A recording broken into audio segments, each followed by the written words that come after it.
Hey everybody, the deadline to get your application in for the spring vintage of Village Global Accelerator is March 1st.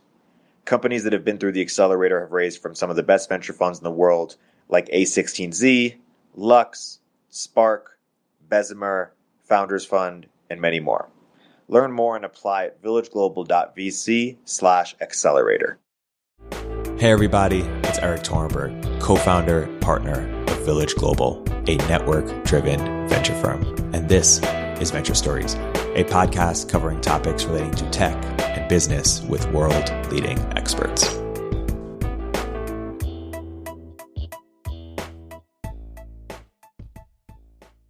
Hey everybody, welcome to another episode of Village Global's Venture Stories. I'm here today joined by a very special guest, Josh Clemente of Levels. Josh, welcome to the podcast. Erik, happy to be here. Okay, so Josh, by way of introduction, you're a co-founder of Levels.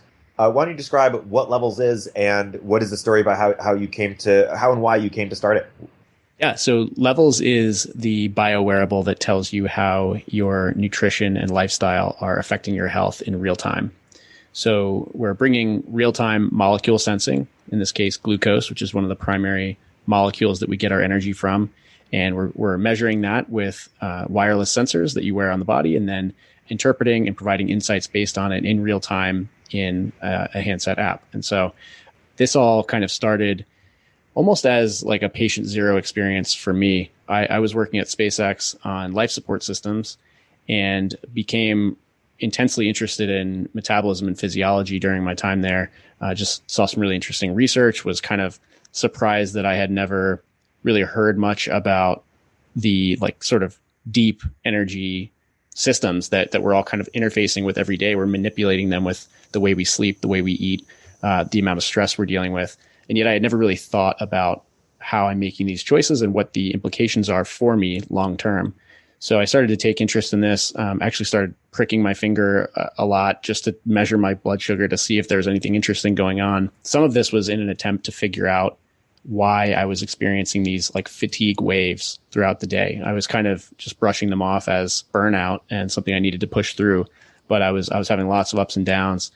And ultimately I got a CGM after being turned down by my physician a few times. And I found out that I was either borderline pre-diabetic or fully pre-diabetic, depending on who you ask.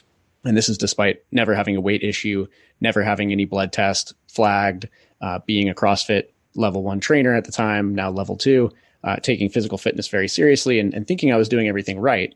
And so this was like kind of the third insult, which really kind of changed my life in a sense. And I chose to leave what I was doing at the time, leave mechanical engineering, change industries, and essentially start on this path of learning about metabolism and physiology very meaningfully and teaming up with a really amazing group of people who are planning to reverse these trends of metabolic dysfunction with real-time data. Yeah, that's awesome. And talk about you mentioned that you were pre-diabetic. Talk about sort of the rise of just diabetes in general. Can you talk more about how that's evolved over time in terms of why it's growing?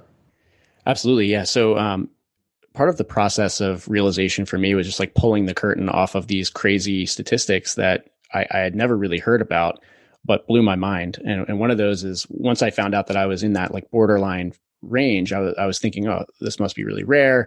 It's crazy how I'd never thought that I would have this sort of like pre-diabetes situation going on. I wonder how many people are like me. Turns out 88% of US adults are metabolically unhealthy, according to a study from 2 years ago, University of North Carolina.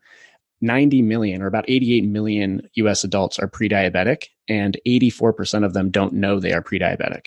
So it turns out I was actually in a pretty large group of people who are steadily trending towards this really unfortunate and avoidable situation, which is type 2 diabetes, without having any idea. And the reason for that is that we don't pay attention to the markers of metabolic dysfunction until you've already broken. One specific example is when I wanted to measure my glucose in real time using a continuous glucose monitor, my doctor said, you don't need that, you're not diabetic. Now, the problem is that glucose dysfunction builds, it compounds over time. So choices are being made which are causing systems like the glucose and insulin control loop, which we can get into more if you want. But basically, it's just the way your hormones are able to break down your food. Those things break down slowly, but they break down steadily. And so if things don't change, if you don't make better decisions, you will continue to get worse. And if you have no idea that you're at any risk, unfortunately, we don't pay attention to it until you are in the diagnosed category. And at that point, there's a lot of downstream complications. And I mean, this is like higher risk of infertility, higher risk of stroke, of cardiovascular disease. Alzheimer's is actually being called type 3 diabetes because of how close the relationship is to type 2 and prediabetes. It's this very wide range of complications that happen typically in correlation with what starts as preventable lifestyle choices that we're all making every day, but we're just making them blind. Yeah. And you mentioned we can go more into that loop if we want. Can you go more into it? Yeah. So basically, we all get energy from one of two main systems. It's either from fat or from sugar.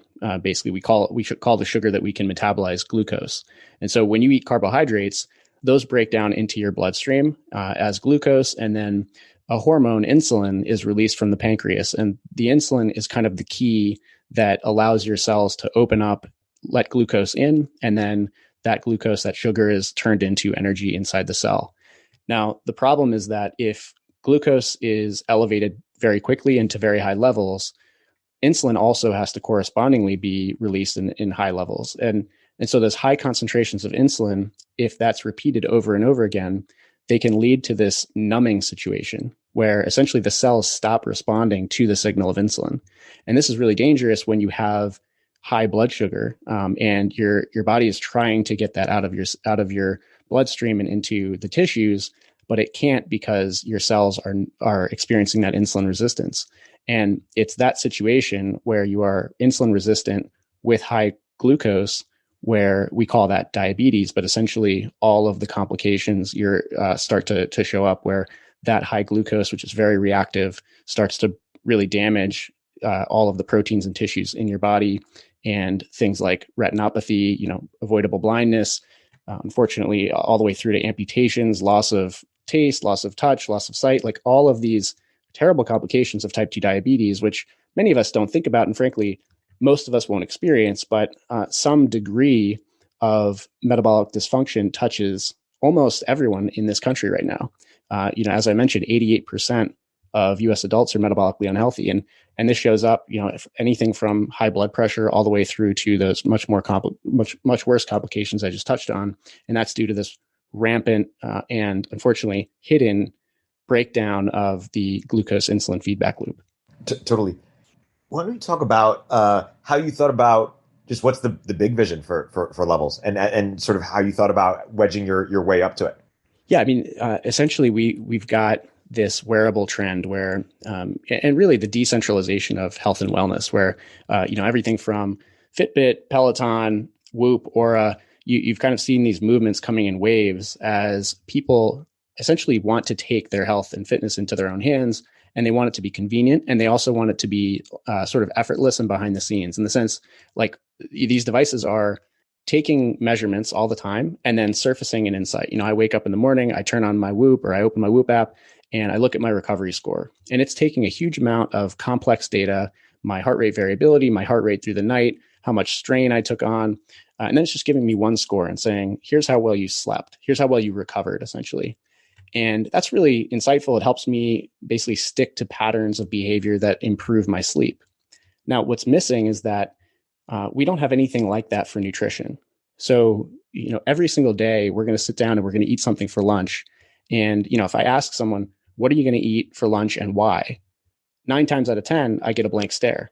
I'm going to eat something that tastes good, or something that someone recommended to me on the internet, or I don't know, something my mom used to cook for me. There's just all of a sudden we get like this empty answer because none of us have feedback loops for what we're eating. And we are what we eat, truly. We break down the foods that we eat, we turn them into energy, and we build new tissues from them.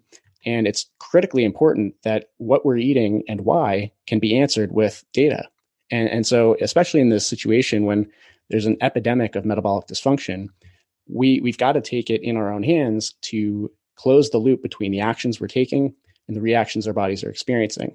And so the vision for Levels is that we can reverse these monumental trends in metabolic dysfunction by not, solving the problem at a social scale with some sort of policy or a one size fits all diet, but just giving the individual better information at the moment that they need it to guide decisions, and then doing that across many, many people. And, you do that across enough people and you have social scale change where everyone's making data-driven choices. They have confidence in the nutrition choices they're making, and they can start to guide in a direction rather than having no idea where they are and where they're heading.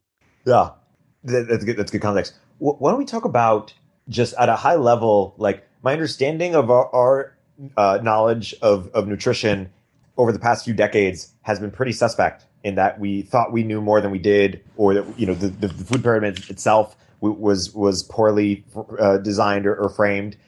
Why don't you talk about sort of the history of how much do we actually know about what people should be eating, and how that's evolved over time, and where are we right now in terms of how confident are we in just the science of nutrition? It's really, really tricky to study nutrition effectively. Most of the studies that end up getting published, they get reduced down to a single headline. It's like eggs are good now, eggs are bad again. That's what we're all kind of used to. And what those headlines are contingent on are typically epidemiology studies where people are asked to fill out surveys, and the survey just asks you how often you eat a certain food.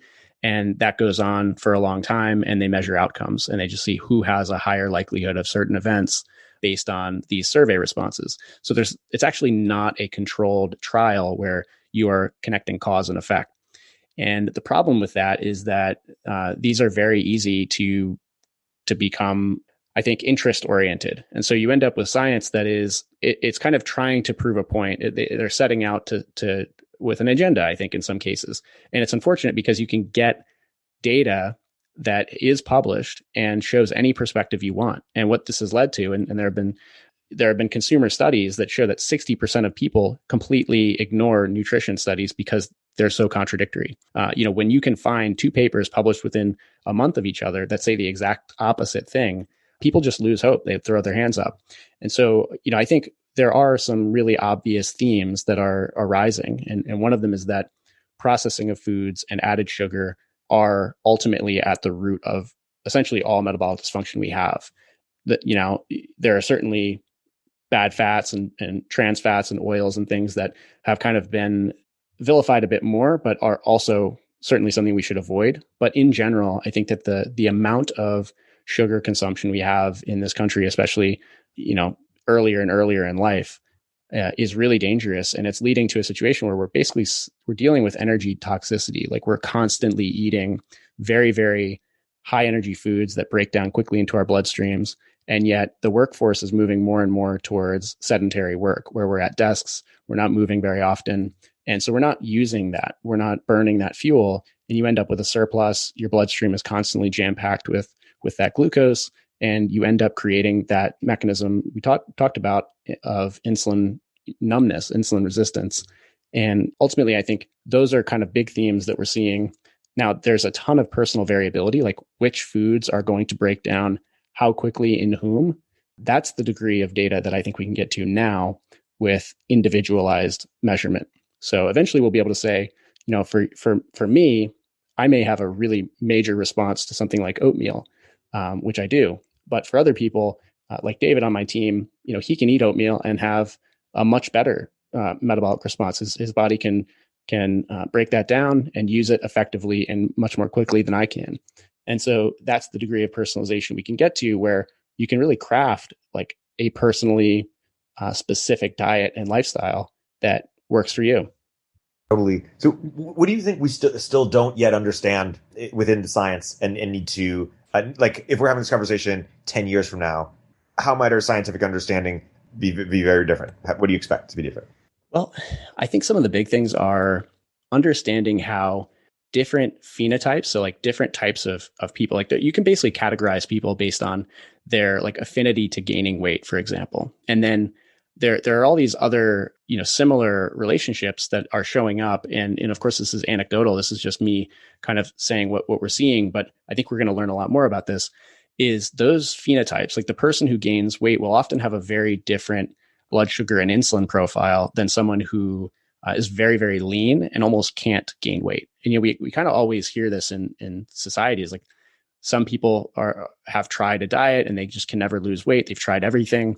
Other people, we're all envious because they're just constantly shedding weight. They're always so skinny. Well, those are very real phenotypes. And so to look at those people and see what's actually happening behind the scenes, what's happening in their bodies, that hormone mechanism that is cranking out insulin, the mechanisms that are putting out cortisol, the stress hormones, what are they eating, and how are they what are the long-term outcomes?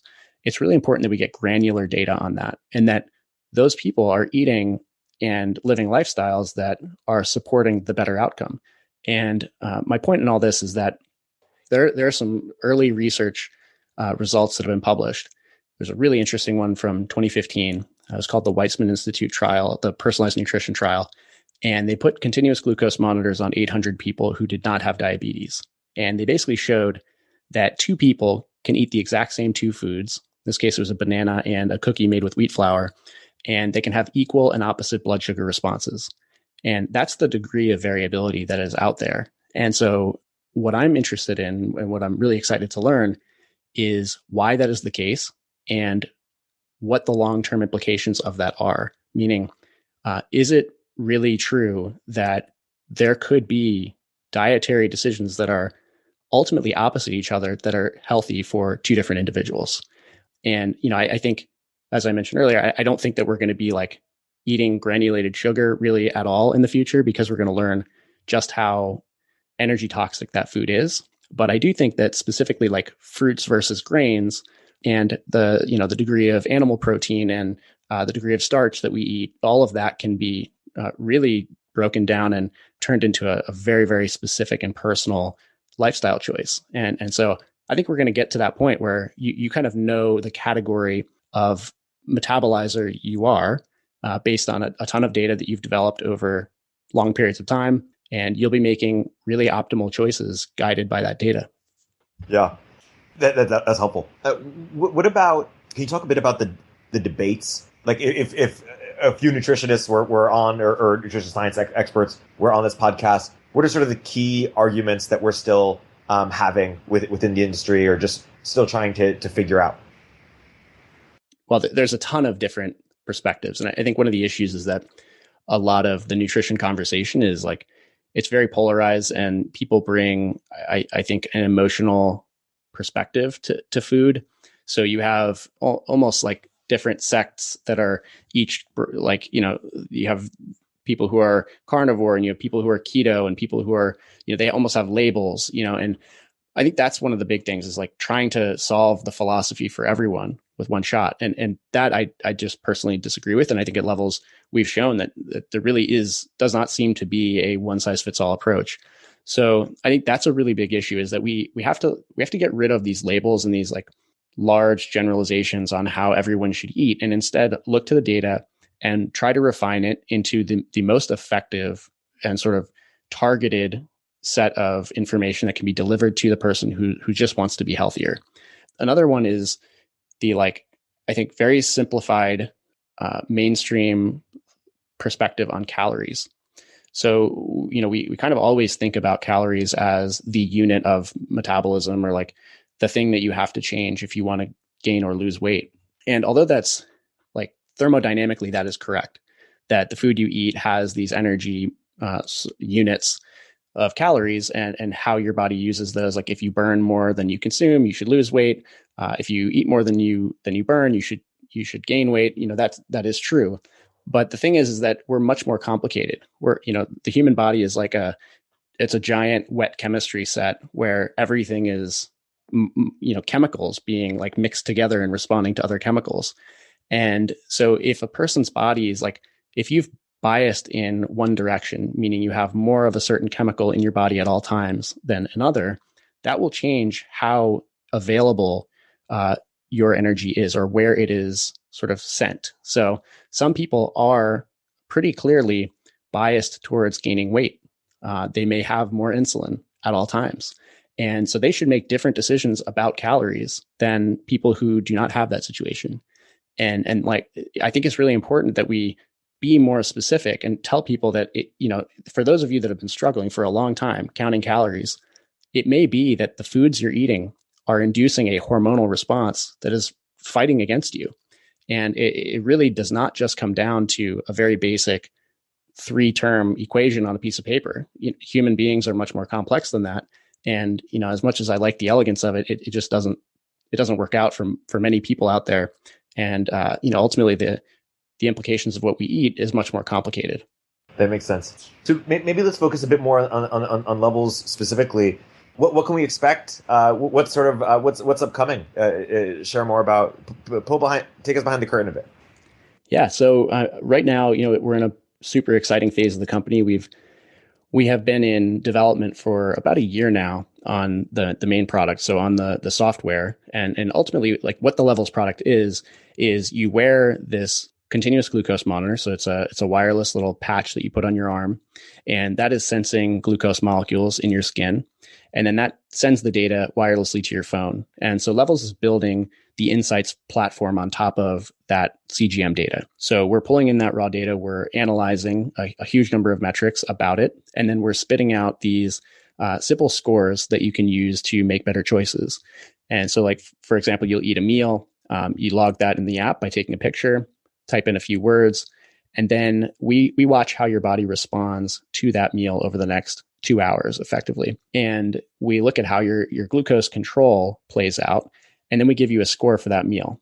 And then you could eat that meal again, say the next day, and make a different decision. So perhaps the first time you ate it, you ate the meal, and then you sat on the couch and watched TV or did email. You'll get a score for that. And then the next day you eat the meal again, and maybe you go for a walk for 20 or 30 minutes.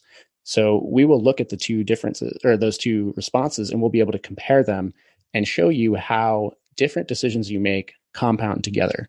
And so that walk can completely change the way your body is able to metabolize the food you ate. And that shows up very straightforwardly in some of the features of the app. And so the entire goal is that we are connecting little micro optimizations. We're kind of giving you the receipts for them. And you can, over time, start to see specifically how, the levers of nutrition, exercise, sleep, and stress management actually affect your body's metabolic control. And so we've been in development for going on a year, or a little over a year now, and invitation only. We have a very limited capacity because we really are optimizing for customer feedback. And so I'm very excited. This year, we're trending towards our full launch, when people will be able to get access to this at a wider scale, and growing the team and taking on our very first research initiatives, which I'm super stoked for. That's awesome. Well, that's a good place to close. For people who are who have been excited by this conversation and want to get deeper into Levels, where can you point them? And any last words of encouragement, and how to use it well and get the most out of it? Yeah, definitely. So you can go to the website levelshealth.com, and our blog is on there. And that's where we are working to explain how metabolism touches all of us. It's kind of an abstract word. We don't use it a lot in the mainstream, but it is the way our bodies are functioning every single day. It underlies physical health and mental health. And so, definitely check out the blog, see how these mechanisms are working for you. And then, when it comes to seeing how people are using the Levels program, you can follow us on Instagram and Twitter at Levels. And there's a lot of really interesting beta use cases that are showing up there. A lot of people sharing their lessons learned. And so, yeah, definitely follow along there. And I'm looking forward to getting this sort of out there and increasing accessibility as soon as possible. Yeah, and I to prep for this, I was listening to a few other podcasts you've done and reading the blog, and I just say that to the listeners that if you're curious about what you heard here, you guys have done a phenomenal job on content more generally, educating the public at large about these topics. So I recommend you dig into a lot of the great content you guys have on your blog and in the podcast sphere more broadly. Yeah, awesome. My co-founder, Casey, she's a Stanford-trained surgeon and functional medicine doctor, and she and I have been doing a lot of podcasts, and she does an exceptional job of breaking down the deeper mechanisms of biochemistry, and then obviously, we're just raising awareness of metabolic health and metabolic fitness, which is this concept that we're bringing, which that metabolic health is not binary. You are not either healthy or unhealthy. It's just like physical fitness. You go to the gym, you work hard, you put in focus, effort, and repetition to improve your strength. That's the same with metabolism, and you can improve these things over time. And so it's just fun to get that message out there and give people that power, the understanding that you can take health into your own hands, and data helps there. Yeah, that's a great place to close it. But I'd be remiss if I didn't also mention that a couple of the co-founders also met at during the On Deck program, and we're very fortunate to have that as a success story. Absolutely, yeah. Sam and Andrew, I love that story. Awesome, Josh. Thanks so much for coming on the podcast. It's been a great episode. Thank you, Erik.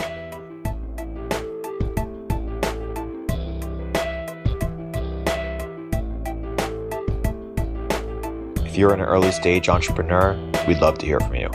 Check us out at villageglobal.vc.